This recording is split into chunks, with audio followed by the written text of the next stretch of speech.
അജ്ഞാതഭൂതങ്ങൾ അലറി നടക്കുമീ അന്ധകാരത്തുരുത്തിൽ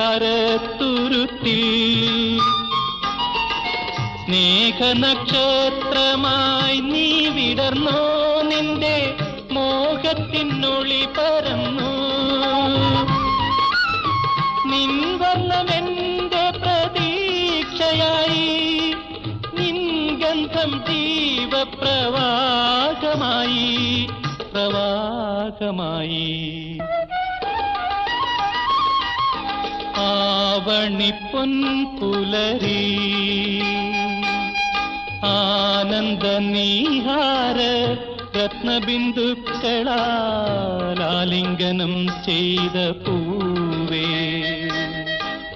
അരുണന്റെ രശ്മികൾ നിന്നെ തലോടുമ്പോൾ ആലസ്യമെന്തിനാ?